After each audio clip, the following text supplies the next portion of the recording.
ஆதியே துணை.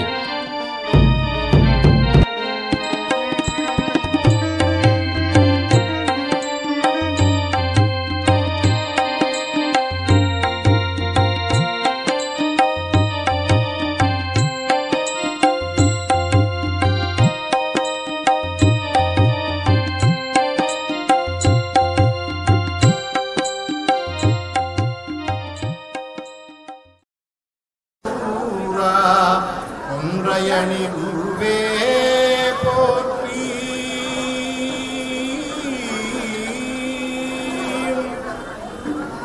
நலுங்குலகார் உமையறிய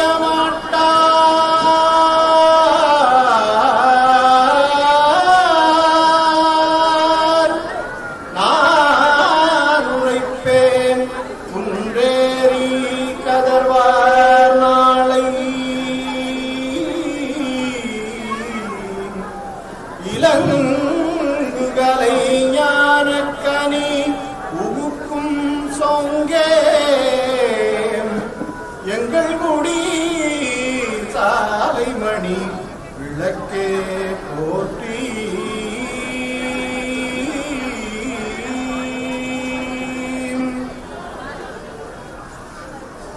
சொல்லறிய நாள் வேதம்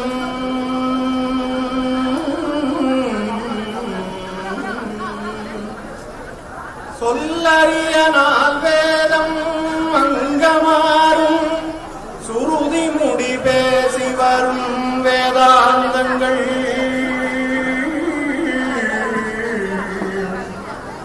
சொல்லறிய நாள் வேதம் அங்கமாறும் சுருதி முடி பேசி வரும் வேதாந்தங்கள்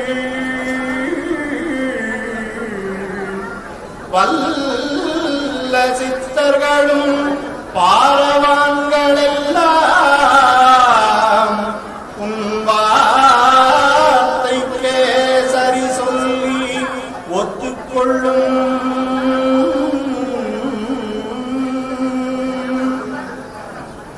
நல்லதிரு யோகியர்கள் புகழும் தெய்வநாயகமே சாலைமணி விளக்கே போற்றி. நல்லதிரு யோகியர்கள் புகழும் தெய்வநாயகமே சாலைமணி விளக்கே போற்றி. அல்லரும் பிறவிப்பிணி மருந்தே போற்றி. ஆண்டவாமை பயனை அளந்த தேவே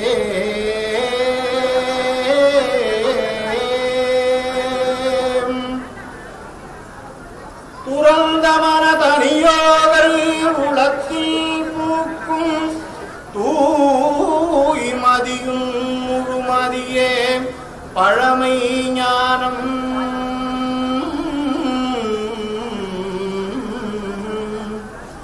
துறந்த மன தனியோகர் உளத்தில் பூக்கும் தூய்மதியும் முழுமதியே பழமை ஞானம்.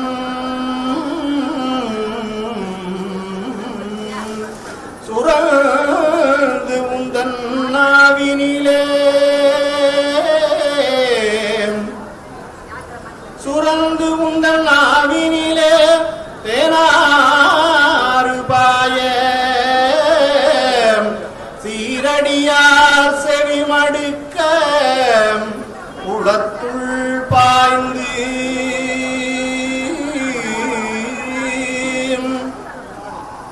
குறைந்ததொரு தசையாம் என் இதயம் தன்னை குறை கடலேழதற்கதிகம் விரியச் செய்த குறைந்ததொரு தசையாம் என் இதயம் தன்னை குறை கடலேழதற்கதிகம் விரியச் செய்த அருந்தவமாமுனியே போற்றி. அருந்தவமாமுனியே போற்றி.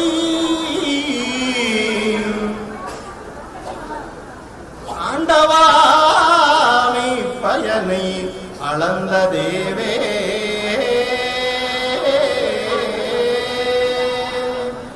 இப்பொழுது வருகிற நமது கதாநாயகன் அவர்கள் டாக்டர் சிவசெல்வானந்தர்.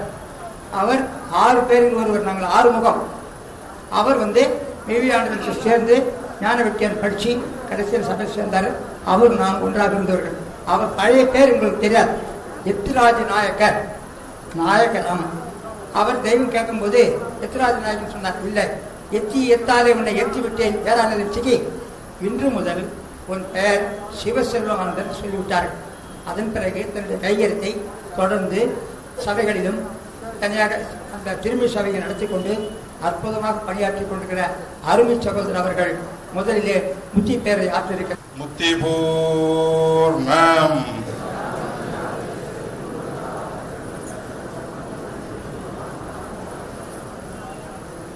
தூரத்தில் இருந்தும் வெகு தூரத்தில் இருந்தும் அருகாமையில் இருந்தும் அக்கம் பக்கத்தில் இருந்தும் தெரிந்தவங்க தெரியாதவங்க அனைவரும் இங்க குழுமி இருக்கிறோம்.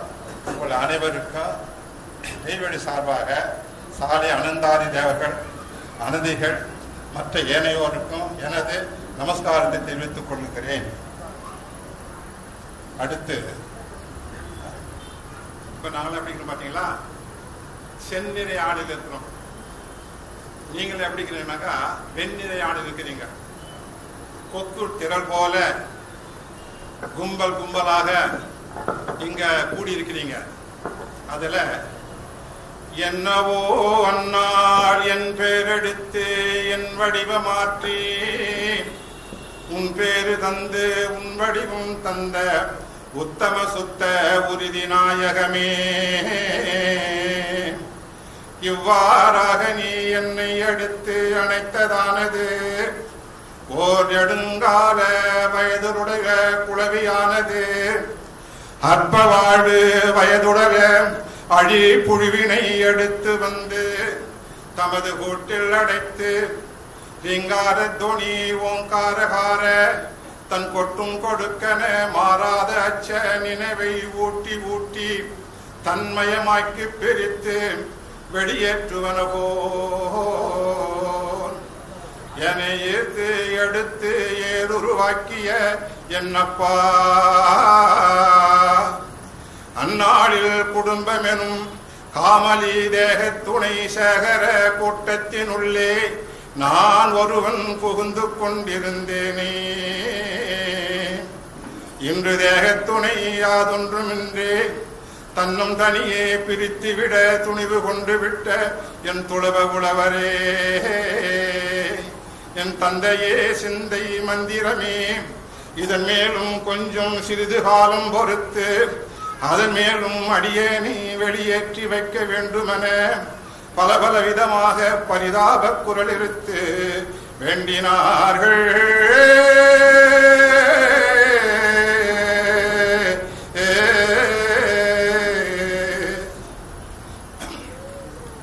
1970 வருஷம் பிச்சையாண்டார் திருக்கோலப்பா நடக்கிற சமயத்தில் நாம் இந்த மகிழ் சபையில் சேர்ந்தோம். அப்போ அவர்களுக்கும் எனக்கும் நேர்முக சம்பாஷணைகள் பல மணி நேரம் நடந்தது. அதில் பல காட்சிகளை தந்தாங்க. அதை சொல்றதுக்கு நேரம் இல்லை. அதனால அந்த காட்சி என்ன காட்சியாக இருக்கும் என்றதை எனக்கு மட்டும்தான் தெரியும். அது உங்களுக்கு சொன்னா கொஞ்சம் புரியும். அது காட்சியெல்லாம் எமக்களித்த கருணை வேந்தே, கவனரச குளிகையரே கனி கொன்னாத மாட்சிமையாம் மாநிலத்தில் மானிட சட்டை தாங்கி வந்து இங்கு என்னை பேச்சடி நாவோனே அமுதனாவோனாக்கி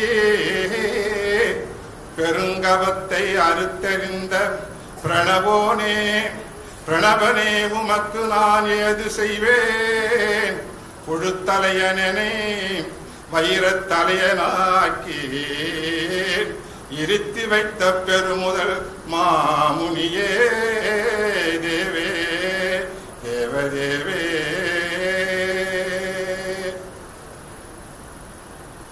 கண்டிடம் காட்சி விண்டு உரைக்கு ஆகுமோ இந்த காசினி மாந்தரிடம் கண்ட காட்சி சொல்ல என்னால் ஆகும், இங்கு நீ கேட்க முடியாது என்று சொல்லிட்டாங்க. அப்படி பல காட்சிகளை நாம் கண்டோம். அந்த காட்சியினுடைய அற்புதங்களை உங்களுக்கு நேர்முகமாக போட்டோ எடுத்த மாதிரி காட்டலாம். அந்த அளவுக்கு அந்த காட்சியினுடைய சிறப்பு இருக்கிறது. ஆகையினால நமக்கு இந்த மெய்வழி ட்ரெஸ்ஸை கொடுத்து இந்த செந்நிறை ஆடை கொடுத்து மாற்றி அரவணைத்து ஆட்கொண்ட எம்பெருமானை நாம் சதாகாலமும் தொழுது போற்றுவோம். அடுத்தா போல இப்போ வேதம் 4 உங்களுக்கு தெரியும். எனக்கு முன்னவங்க சொன்னாங்க, இருக்கு வேதாந்தர வேதம், சாம வேதம், என்ன பல வேதங்கள் சொன்னாங்க. ஆனா இப்ப நமக்கு வந்துக்கிற வேதம் அது கடந்த காலம். இப்ப கலியுகத்துல ஒரு வேதம் வந்திருக்கிறது. அது என்ன வேதம்? வந்த வேதம் வரைந்த பயத்தினார்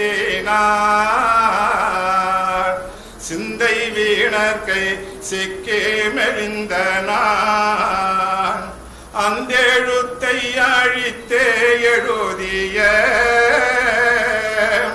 அந்த எழுத்தை அழித்தே எழுதிய எந்த நாளும் என்றென்கோரு நந்தியே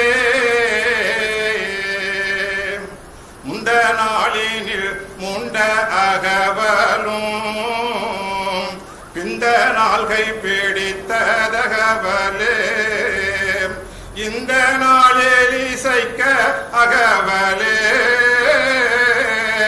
இந்த நாளில் இசைக்க அகவலே எந்த நாளும் என்றென்கோரு நந்தியே. இதுக்கு முன்னவர்கள் எல்லாம் அப்போது அவதாரம் செய்து வேதங்களை இறக்கினார்கள். ஆனால் இப்போது அந்த ஆதி பிதாவே திருவுரு தாங்கி வந்து இந்த 4 வேதத்தை 4 மறைகளை நமக்கு கைவசமாக கைக்கு நெல்லிக்கை போல நமக்கு தந்திருக்கிறாங்க. இதெல்லாம் உங்களுக்கு தெரியும். நான் ஒன்றும் புதுசாக சொல்ல வேண்டியதில்லை. நீங்கள் இதை படிக்கிறீங்க, படித்து பயன்பெற்று இந்த மெய் வேலை சேர்ந்து மரணமில்லாத பெருவாழ்வு வாழ்வதற்காக தெய்வம் நமக்கு எடுத்து வச்ச பெரும் புதையல். சாதாரணதல்ல, பெரும் புதையல். அந்த புதையல்ல முதல்ல என்ன சொல்றாங்கன்னு கேட்டீங்கன்னாக்கா, 4 வேதத்துக்கும் இந்த உலக மக்களுக்கு தெரியும். ஆனா நம்ம 4 வேதத்தை நம்ம பிள்ளைகளுக்கு மட்டும்தான் தெரியுது. இத உலக மக்களுக்கு பூராவும் தெரிவிப்பான் வேண்டிதான் இன்றைக்கு இப்படி ஒரு மகாநாடு கூடி நாம் அனைவரும் ஒன்று சேர்ந்து இதை பறைசாற்றி எல்லோரும் இந்த இன்பம் அடைந்திட வேண்டும் என்ற நாட்டத்தை முன்கொண்டு நமது சாலை குணக்கண்ணி அவர்கள் இந்த பெரும் அரங்கத்தில் நம்ம எல்லோரும் கூட்டி நம்ம ஒன்றோடு ஒன்று உலகளாவி உலகம் பூரா இந்த பறவை செய்யணும் என்று அவங்கள கருத்துக்கு நான் மிக மிகவும் நமஸ்காரம் செய்து கொடுக்கிறேன். அப்போ முதல் வேதம் நமக்கு ஆதிமை உதய பூரண வேதாந்தம். அதுல குருவர் கிருபையினால் இந்த நூல் ஞானம் கூர்ந்துமே குறித்து ஆய்ந்து புகழவும் பூதளங்கள் எல்லாம் செழித்து வாழ்க அகமகிழ அம்பிகை பெண் ஆத்தாளாய் வந்தனக்கு அமிர்தமூர்த்தி அருளி தந்த ஆதிமை உதய பூரண வேதாந்தத்தை அனுதினம் ஏற்றி ஏற்றி தொழுவோம் யாமே.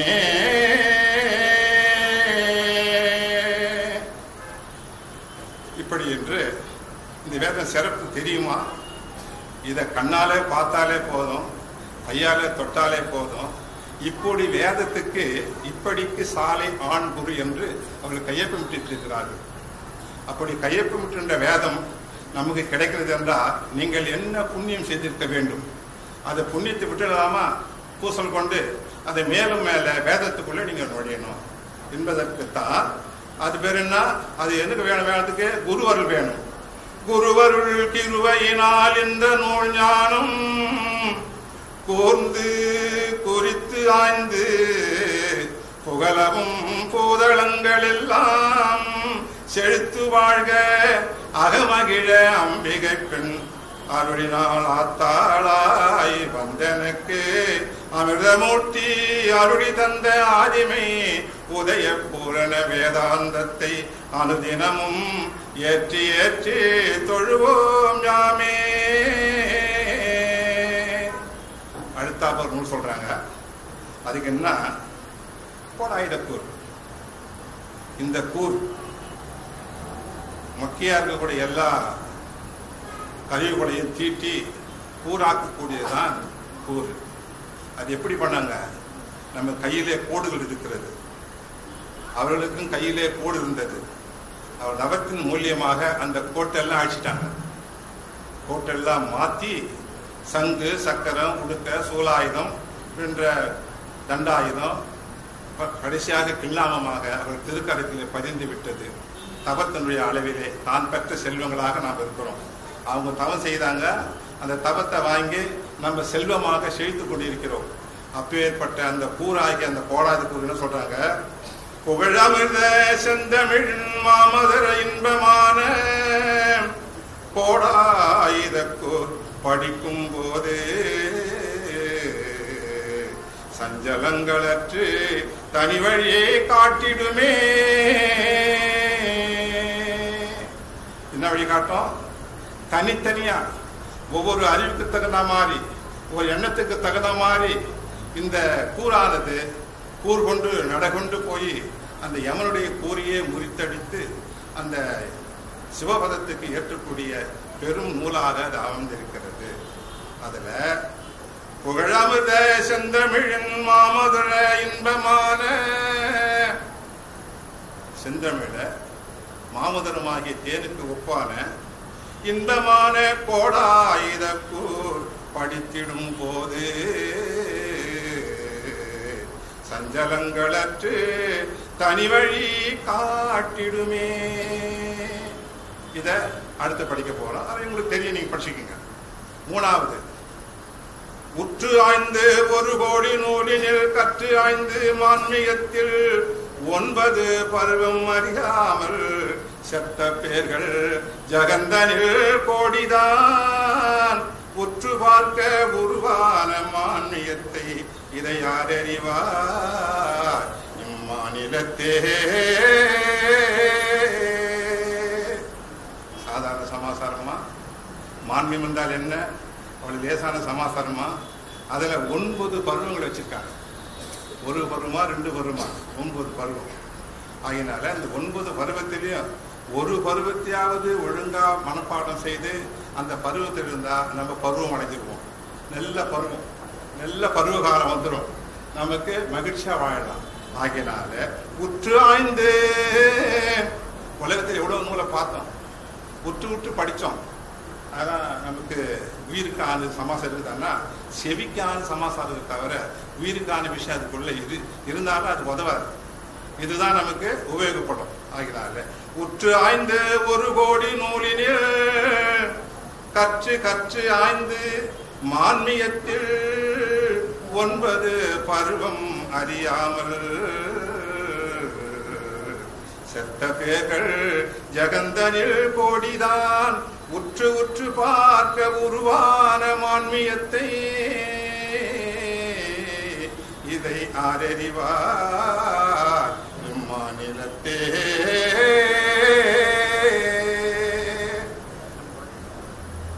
அப்போ என்ன சொல்றாங்க? இது 1 கோடி நூலுக்கு உலகத்தை எவ்வளவு கோடா கோடி ஏற்றி கிடக்குது 7 கோடி மந்திரத்தில் அது என்ன கண்டாய் துறை அறியாமல் அலைகின்றாய் மூட நஞ்சமே என்கிறாங்க. இப்ப இதுல ஒரு துறை இருக்குது. இது ஒரு பெருமிதம் இருக்கிறது. இதை தனி அறிவி காட்டிவிடும்.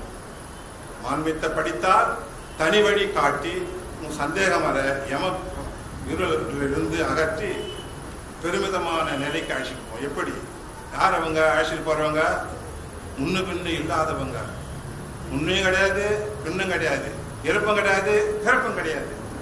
நம்ம பாவத்தெல்லாம் சங்காரம் செய்து நம்மளை அதன் வழியாக அழைத்து செல்லக்கூடியதற்கு தான் நமக்கு 3வது வேதமாக மான்மியத்தை கொடுத்தார். 4வது நிகழ்திரு மெய்வழி சாலை ஆண்டவர்கள் உரைத்த திருமெஞ்ஞான குரல் நிரஞ்சனமாம் நிலவு பொழி ரவிமதி சுழி கை கூடிடுமே சங்கைகள் அறிந்திடுமே சமரச சன்மார்க்கத்தில் புக்கிடுமே. திருமெஞ்ஞான குரல் சாதாரண குரலா? சிறப்பான குரல் அல்லவாது?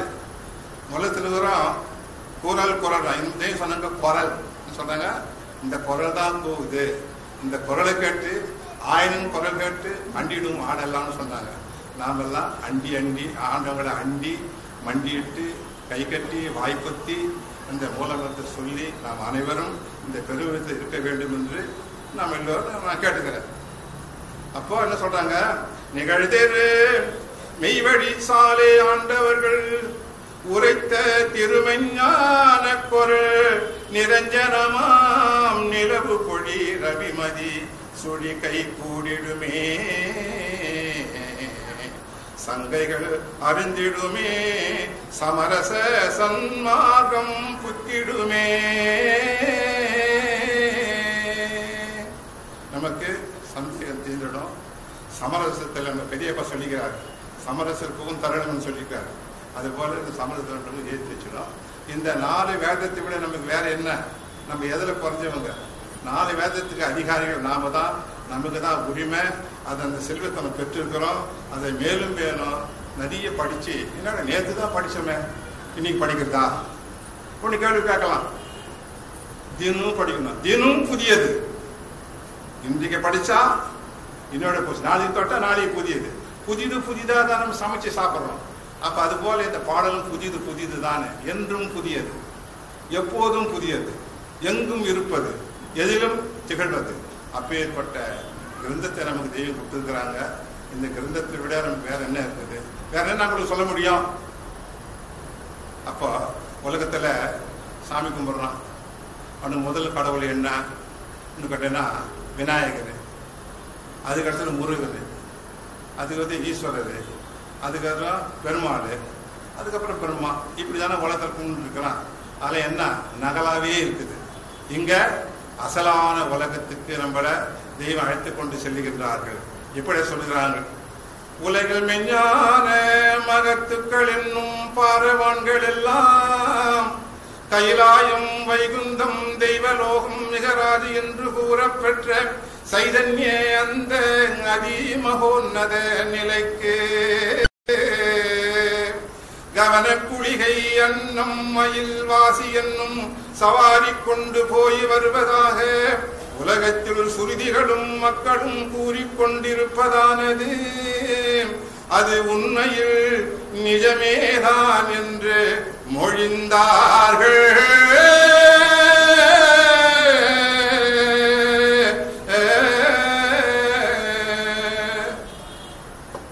ஒரு வாக்கியத்தை சொல்றாங்க தெய்வம். கைலாயம்னா அவன் சித்தப்பனுக்கு பெரிய பொண்ணுக்கா? சித்தப்பனோட சித்த பெரிய மாவு மச்சானுக்கா? உனக்குத்தான் கைலாயம், நமக்குத்தான் கைலாயம் கட்டப்பட்டிருக்கிறது. இந்த வசனத்தை நம்ம தெய்வத்துக்கு நம்ம பாட்டையா மொழி சொல்லி கொடுத்த ஒரு அற்புதமான மான்மத்தில் பகுதி வருது. ஆகினால அது கைலாயம், வைகுந்தம், தெய்வலோகம், மெராஜ் என்று சொல்லக்கூடிய அனைத்து உலகுக்கும் செல்லக்கூடிய பாதையைத்தான் இந்த 4 வேதத்திலும் பதிப்பித்திருக்கிறார்கள். இதை படிக்க படிக்க இந்த 4 உலகத்துக்கும் போயிட்டு வரலாம். போவீங்க, போய்கிட்டு இருக்கிறீங்க, பார்க்கிறோம். அவருக்கு என்ன இல்ல, இதை படித்தவருக்கு என்ன இல்ல, நியாயம் பிறந்து விட்டது, அநியாயம் ஒழிந்து விட்டது, நாற்றம் எடுத்தவருக்கு நியாயம் பிறந்து விட்டது. உலகத்துல பூரா நாரியே சாகரம் இல்ல சாரா? யாரா இருந்தாலும் நாரி சாகரம். ஆனா இந்த நாத்தத்தை எடுத்து விட்டார்கள், நியாயத்தை நமக்கு காட்டி விட்டார்கள். இதுக்கு நம்ம 9 கட்டளையா வச்சிருக்காங்க. 10 கமாண்ட்மெண்ட்ஸ், 10 அடையாளம் சொல்லியிருக்காங்க. 10 தானா? பல கோடி அடையாளம் இருக்குது. இதுக்கு அளவே கிடையாது, சொல்லவே முடியாது. அது எதனால, எப்படி அது வந்து அந்த அடையாளங்கள் எல்லாம் நமக்கு ஏன்னா மேற்பட ஒருத்தருக்கான நமக்கு மூத்தவன் ஒருத்தன், நம்பினா நடராஜா, நம்பலனா யம தர்மராஜா. அந்த யமன் கைவசப்படக்கூடாது என்பதற்காக நம்ம ஆதிமே உதய பூர வேதம் பாடல் சொல்லியிருக்காங்க. அழியா பதி குடியேறிய நாயகம் என்புருவின் மொழியாம் படி குடியேறி உபாயமதொட்டுகவே தெளியும் அரி அமுதம் மதுவாதக சாந்தமதில் பழியாகிய யமனே பயந்து பெரண்டு ஓடினனே. எங்கேயாவது யமன் பயந்து ஓடுவானா? உலகத்துல யமன் நம்மளுக்கு கண்டா அவனை கண்டு எல்லாரும் பயப்படுவாங்க. ஆனா நம்ம கண்டு அவன் பயப்படுறானா? அப்படி ஆக்கி வச்சிருக்காங்களே அந்த பெருமான். அப்படி என்ன கைமாறு செய்ய போகிறோம்? வானகத்தையும் வையகத்தையும் ஆற்றல் அதிகனாங்களே, முடியுமா? ஆறவன் அழியாப்பதி, ஆறவர்கள் தெய்வர்கள் அழியாத பதி. அழியாத பதி அழியாதுன்னு ஆக்குறாங்க. அவன் அழிச்சு போறவன் யாரு? யமன். அவன் அழிவுக்கே கொண்டு தள்ளிடுவான் நரகத்துக்கு. அப்படி அழியாப்பதி குடியேறிய, ஒவ்வொரு உள்ளத்தில் நான் குடியேறியிருக்கிறேன், உள்ளத்துல குடியேறிய நாயகம். அவர் யாரு? என் குரு பெருமான். அழியாபதி குடியேறிய நாயகம் என் குருவின் மொழியாம்படி. என்ன சொன்னாங்க? ஒரே ஒரு மொழி, ஒரே ஒரு சொல்லு. அது என்ன? அது பேர் தான் ஒரு மொழி கீதை. அதுக்குதான் நமக்கு அது கீதை அது இருக்குது. கீதை சொன்னா விட்டுடுவானா? மூலம் சொன்னா விட்டுடுவான். மூலம் சொன்னா விட்டுடுவான். அப்போ இது நமக்கு கீதை, கீதைக்கு மேம்பட்ட மந்திரம். இந்த மந்திரத்தை சொன்னா அந்த மொழி, அந்த மொழி, இந்த மொழி, அது மூல மந்திரம். குடியேறி விட்டது நாயகம் என் குருவின் பழியாகிய யமனே பயந்து மிரண்டு மிரண்டு ஓடுகின்றான். இப்போ மூல மந்திரத்தை பத்தி ஒரு 5 நிமிஷம் சொல்லி. மூலமும் முதல் அறிந்து முத்தி தரும் சொழி முனை அறிந்து பாலமும் தாண்டிய பால் பரிபூரண பானுமதி அமித பானமும் உண்டு சீலமும் நிறைந்து நின்ற மூலமணி திருமாலின் பொக்கமலும் செயலறிந்து செயலறிந்து. அப்போ நம்ம என்ன சொல்றோம்னா, முத்தி பூர்ண சொன்ன சொல்றான், மூலமந்திரம் சொல்றான். முதல்ல தெரிஞ்சுக்க வேண்டியது மூலமந்திரம். அதுதான் நமக்கு முதலோ அதுவோ என்று முனை கற்று அலையாதே. மூலமந்திரம் தான் முதல். அந்த மூலமந்திரத்தை நீங்க சொல்லுவீர்களே, ஆனால் யமன் பயந்து மிரண்டு ஓடிட்டோம். முதல்ல அது அந்த மூலமந்திரம் சொன்ன என்ன தரும்? முத்தி தரணும், சுழிமனை தரணும். மூலமா முதலிருந்து முத்தி தரும் சுழிமுனை வரும்.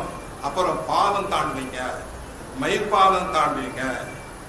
மயிர்பாலம் கடத்தும் குருநாதர் அருகே இருக்க மயங்காதிரு மனமே. மூலம் சொன்ன வருது, முத்தி வருது, மயிர்பாலம் தாண்டுறீங்க, சுழிமுனை கூடுது. மூலமும் முதலறிந்து முத்தி தரும் சுழி முனை அறிந்து பாலமும் தாண்டி பரிபூர்ண பானுமதி அமிர்தத்தை ஒன்றீங்க. அதாவது சூரியனும் சந்திரனும் இல்லாத இடத்துக்கு கொண்டு போய் தேவி சேர்த்துறாங்க. பானு என்றால் சூரியன், மதி என்றால் சந்திரன். பானுமதி அமிர்தம் உண்டு. அந்த வேதத்தில் கூட சேர்க்கிறார். பானுமதி அமிர்தம் உண்டு சீலமும் நிறைந்த நின்று. அப்படி சீலமாயிடுறாரு. சீலம் என்ன? பரிசுத்தம். 10 அடையாளம் கிடையாது. 10 அடையாளத்துக்கு நம்ம மேற்கொண்ட அடையாளத்தை ஜெயிக்கிறோம். அப்போ அதுக்கு பேரு சீலம், இதுக்கு பேரு பரிசுத்த அடையாளம். சீலம் பானுமதி அமிர்த பானமும் உண்டு சீலமும் நிறைந்து நின்ற மூலமணி திருமாலின் பொற்கமலம் செயலறிந்து செயலறிந்து. சிவபெருமான் எப்ப பார்த்தாலும் மலை மேல உட்காந்துருப்பாரு, சூலத்தை கையில பிடிச்சிருப்பாரு, தவம் செய்வாரு, கண்ண முடின்னு இருப்பாரு. மகாவிஷ்ணு எப்ப பார்த்தாலும் மரக்கால தலையில வச்சுட்டு பட்டுன்னு இருப்பாரு. அவர் படுத்துக்கிட்டு ஞானம் கொடுக்குறது, நின்றுக்கிட்டு ஞானம் கொடுக்குறது. கடைசியில நாமெல்லாம் ஓடி ஆடி கடைசியில அடங்கி அடக்கமான பிறகு நாமெல்லாம் மகாவிஷ்ணு முறை படுத்துக்கிறோம், திரும்பி எழுந்து வர மாட்டோம். அடக்கமான என்ன பண்றோம்? விஷ்ணுவாக மாறி விடுகிறோம், நாராயணனாக மாறி விடுகிறோம். அடக்கமான உடனே அந்த திருமாலின் பொற்கமலமாகிய செயலை நம்மளை தெய்வம் கொண்டு போய் சேர்த்துடுறாங்க. திரியா படுத்தா எழுந்துக்கிறது இல்லை, உலகளந்த பெருமாளாக மாறிடுவீங்க, படுத்துக்கிட்டே நீங்க ஞானத்தை பெறுவீங்க, அந்த கடைசி பதவி நமக்கு தெய்வம் தர்றாங்க என்பதற்காக, மேலும் நேரம் இல்லாத காரணத்தினால, தூண்டுதல் அதிகமாக இருக்கின்ற காரணத்தினால இப்ப முத்தி பேருரை இதோடு முடித்துக்கொண்டு அடுத்து தொடரும் என்று உங்கள் அனைவரை கேட்டு விடைபெறுகிறேன். நமஸ்காரம், நமஸ்காரம், நமஸ்காரம்.